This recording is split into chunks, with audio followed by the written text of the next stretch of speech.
Hello po! Welcome sa ating Be Empowered program. At ngayon, meron tayong special guest na kung saan isi-share niya yung mga naging experience niya, karanasan sa buhay, especially while working abroad. Alam niyo po na yung Be Empowered program is designed para sa mga kababayan nating OFWs na nagtatrabaho sa iba't ibang panig ng mundo. Marami kasi silang experience, marami silang napagdaanan na I believe kapupulutan natin ng aral. Sabi nga nila, yung experience, yan palagi yung the best na teacher. That's the reason why kasama nating special guest natin. Ano pong pangalan ninyo? Jonna po. And Jonna, gaano ka nakatagal na nag-work abroad? 9 years na po. 9 years? 9 years na po. Pero taga saan ka talaga sa Philippines? Iloilo po. Iloilo. Yes po. And sabi mo 9 years ka nang nag-work abroad. Anong pinaka-reason kung bakit nag-decide ka na mag-work abroad? Actually, na reason kasi independent po ako. Wala po ako ng mother na maliit pa po ako. Bata ka pa lang, nanay mo is nawala na. Yes po. And how about yung tatay mo? Pinabayaan po kami after ng nanay ko. Mga 3 years old pa lang po ako siguro. Kasi ako yung bunso. Kasi tatlo kami. So, yung may panganay akong mga kapatid na lalaki. So, iniwan po kami sa side ng lola ko. So lumaki ka, sino yung parang naging guardian mo? Lola ko po. Lola mo. And ilang taon na si lola mo that time? Medyo matanda na rin? Hindi Bata, naman. Hindi naman. Bata pa naman. So siya na yung parang kinamulatan mong guardian mo. Yes po. So, nung nag-abroad ka, ilang taong ka pa lang that time? 24. 24. Nagkamit po. So, that time, 24, hindi ka natakot na mag-abroad? Hindi po. Kasi iniisip po talaga is magiging successful po ako. Bahala na kung anong mangyari po. So, yun na talaga yung nakaset Yes sa mind po. mo. Parang pinangarap mo ng magtrabaho abroad. Yes Parang po. ganon. Pero sa Philippines that time, sabi mo nga, di ba, 24 years old kang nag-abroad. Pero bago ka mag-decide na mag-abroad, nag-work ka sa Philippines or hindi? Yes po. Nag-work Anong work po mo ako as dati in mga sales clerk sa mall, mga assistant po sa mga dentist. So may experience ka na Yes sa po. pag-work. And then nung pumunta ka, gusto mong patunayan lang na, kasi independent ka, ayaw mong dumepende lang sa iba, Yes di ba? po. And saan ka nakapag-abroad? Dito na agad Hong Kong? Kuwait po. Ilang years ka rin doon? 2 years po and 15 days. Bakit may 15 days? Ito Kasi hindi ko na po talaga kaya. So, ilang beses na po ako nagpaalam sa amo ko na uuwi na po talaga ako. So, hindi niya ako papayagan. So, the time is Ramadan. So, doon na po nag-decide na kinukulit ko na sila na uuwi na po talaga ako.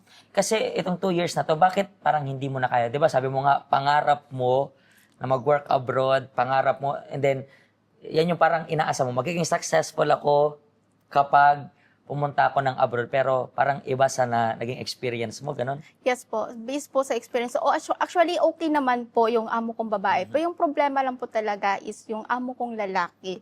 Kasi hinaharas po ako. Pero kasi pag nasa Kuwait ka sa Middle East is iba kasi yung law nila, patay o buhay ka doon. Parang kaya nilang baliktarin. Kahit na hindi mo kasalanan, magiging kasalanan mo, yun yung naging ano doon.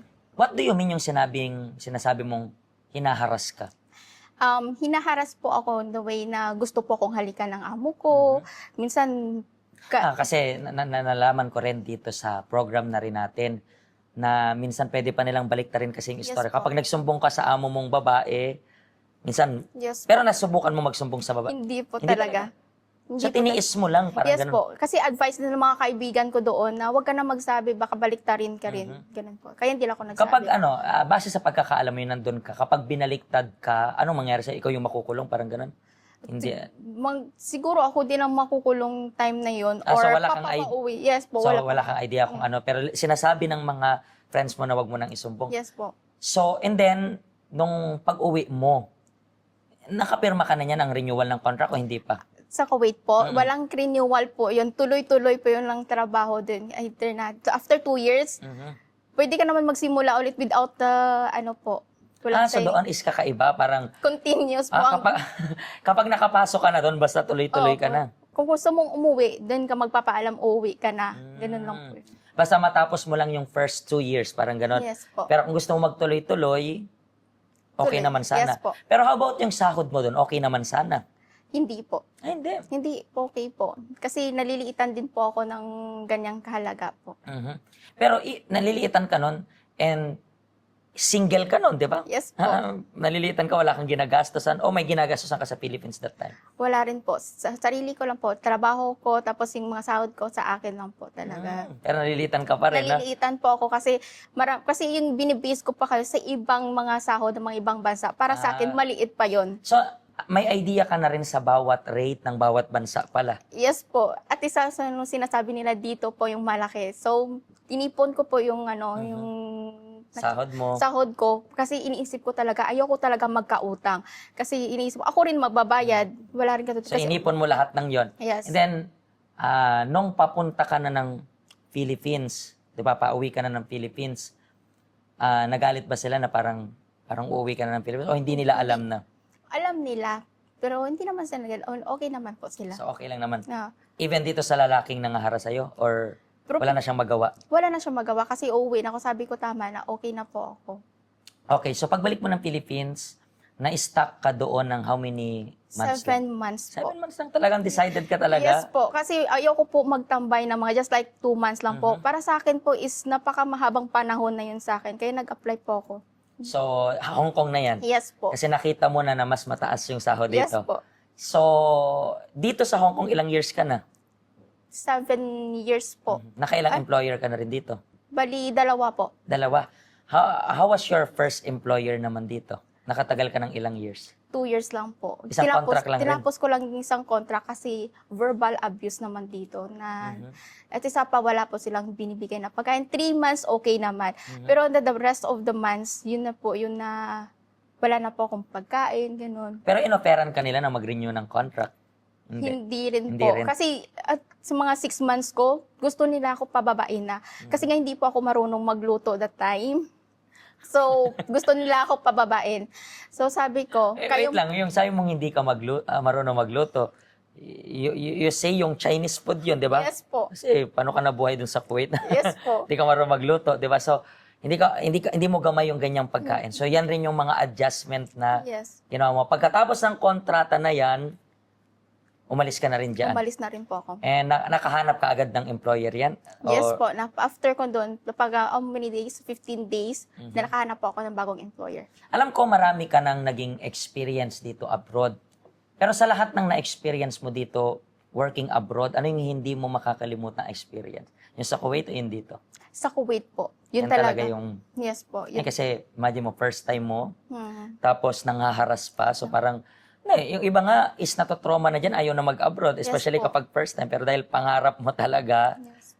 pumunta ka pa dito. Paano ka pa na napunta dito sa health center? Sa coworker ko po na dito sa Hong Kong, kasi first employer ko dito, may kasama po ako sa bahay. So, sabi ko, may ano ka ba, kilala ka bang church or no? Sabi niya, Christian, okay lang ba sa'yo? Sabi ko, okay lang. So, that time, ano na rin siya dito. So, sabi ko sa kanya, okay lang. So, yun, introduce niya ako, tapos, yun, nakapunta ako dito. So pagpunta mo dito sa health center, so medyo matagal ka na rin dito pala sa health center kung parang sa unang employer mo yun dito, di ba? Nasa... Ako ng employer. Kaya na-meet mo siya. So mga ilang years na rin? Nasa 6, 5, or 7 rin? Nakaka 7 years ko na rin. So within these 7 years, alam ko marami ka nang natutunan sa health center dito. Pero ano yung bagay na kung papapiliin ka ng isang natutunan mo dito sa health center, ano yung parang remarkable na natutunan mo rin dito sa health center? Alam ko marami, pero if you can choose one, ano yun? Yung pagiging hindi magiging emotional. Kasi sa kabila ng mga experience ko po is na time na kailangan mo na may mga emosyon ka naramdaman, pero hindi mo dapat gamitin yun. Dapat yung intelligent mo talaga yung gagamitin mo. Bakit aminado ka bang naging emotional ka rin Yes po, talaga? naging emotional po ako. Kasi nga, parang self-pity po ako na parang ako lang nag-iisa sa buhay, ganun to.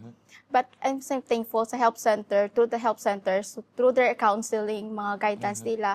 So, yun po na naging gabay po yun para magpatuloy ulit sa panibagong buhay. Paano kaya yan sa tingin mo maa-apply ng mga OFW rin na nanonood sa atin ngayon? Maybe sa tingin mo, paano as an OFW, paano maa-apply? Gaano ka-importante, yun yung pinakamagandang word, gaano ka-importante ang hindi ma-dominate ng emotion natin while working abroad, sa tingin mo?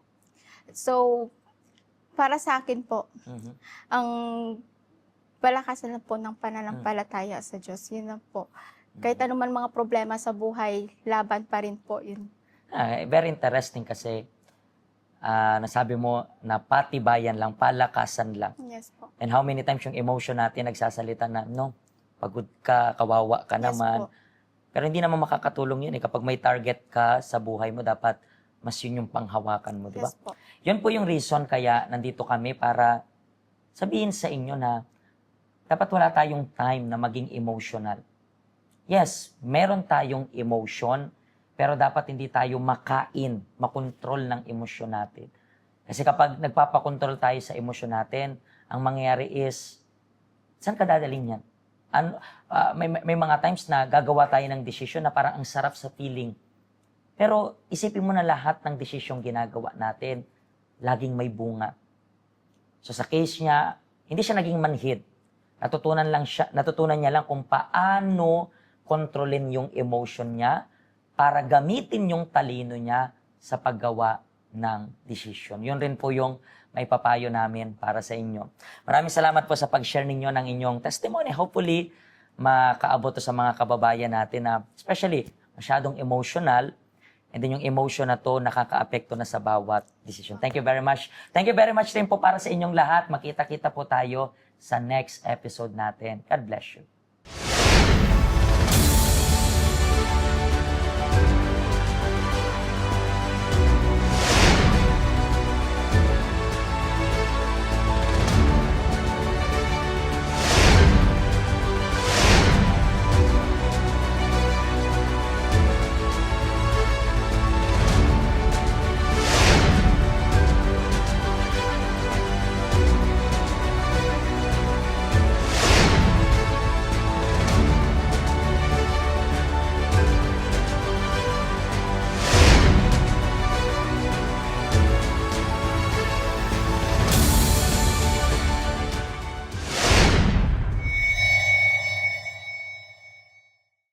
Hello, ako po si Pastor Joshua dito po sa UCKJ Health Center dito po sa Hong Kong. At yung mga napanood nyo pong testimony ay mga testimony ng mga OFW dito sa Hong Kong. Pero I believe makaka-relate rin naman kahit nasaan po kayong bansa. Basta OFW.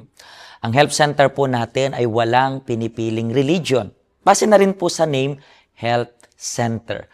Kung kailangan nyo po ng karagdagang information, nandito lang po sa baba lahat ng information na kailangan ninyo. Kontakin nyo lang po kami at magiging masaya po kami na matulungan ka, ma-assist ka, nasaan man po kayong bansa. Pagpalain po kayo ng Diyos.